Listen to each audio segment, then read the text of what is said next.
Welcome to Learning English with Chola. This is a continuation of our literature lesson. We've started analyzing, going in depth, the novel that we are studying. This is the novel that we are studying. This is the Concubine. This is Concubine, written by Alerchi and Marty. To recap our lesson, last time we had seen the encounter between Emenike and Maduma, and we reached a point where they were using words, strong words against each other. Our anticipation is what is going to happen during this encounter. So, to continue, this is chapter 1, the analysis of chapter 1. So, the reading is as follows.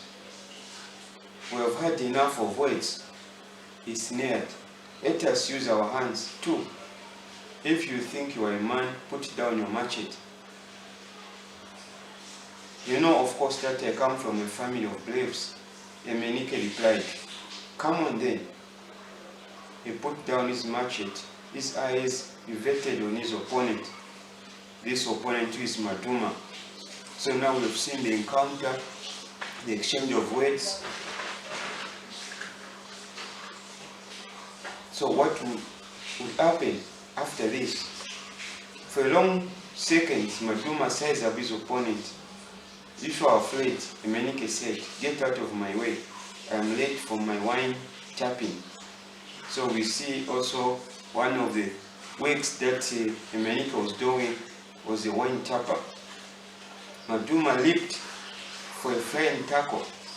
His opponent sank on one knee, collected him on his shoulders and flung him heavily to the ground. Emenike disengaged himself and waited. He would not cross in yet. Maduma got up and decided to come to grips with this man. For several minutes they pushed each other about, treading down bushes like antelopes caught in a rope trap. At last Maduma got his two arms around his opponent's armpits and began to push him back at full speed, hoping that some undergrowth would entangle his legs and make him fall. It almost happened, but as Emenike was about to fall, he turned slightly sideways, engaged his opponent's left leg with his own right leg, and did a rapid half somersault. Maduma was thrown into the air over Emenike's head and landed with a thud on the far side. Emenike leaped after him, sat on his stomach, and unleashed several painful jabs to his face. As Maduma weakened, he decided to stuff his mouth with sand as a final humiliation. So we see Emenike here winning the battle.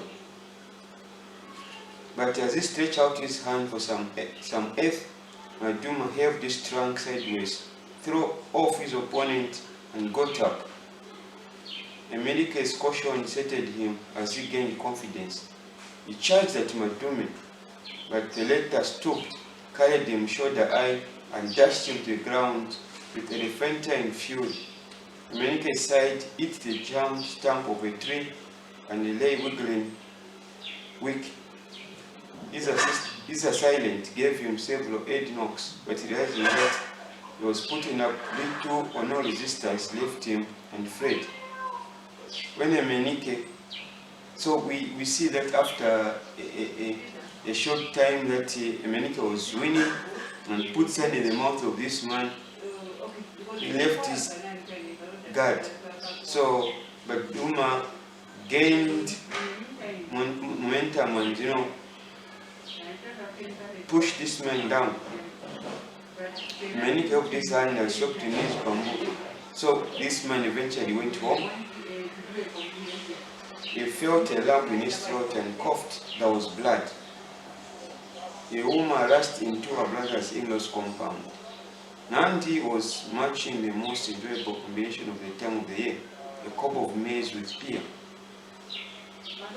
But the woman's report took away his appetite and he carried to Emenike. Soon the whole village knew there had been a fight. Medumus believed when he heard Emenike was back home. He was told that he was pretty bad shape himself, but the possibility of killing the man filled him with fear. The course of rite of purification was prohibitive, and even after that, he would still be branded man. So when people came to ask him about his maintained silence, the people knew he had great physical advantage over his opponent and was more likely to win. Indeed, was Wadu Okili, the village word pointed out Maduma's weight alone would be enough to make Emenike groan. So we see eventually that Emenike got the worst of the fight, that encounter they had. So what is the lesson here? Again, we have seen some more characters coming. We have got Yuma, who is the wife to Emenike.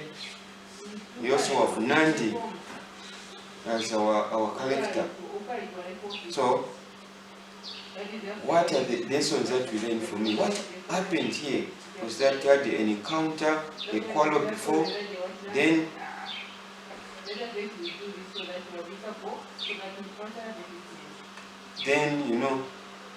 after this encounter, there had another fight. Now this fight resulted into Emenike getting sick. So chapter 2 will be very interesting to see our discussion when we are doing this. I hope you enjoy the lesson. Hope next time that you're going to read chapter 2 and chapter 3. God bless you.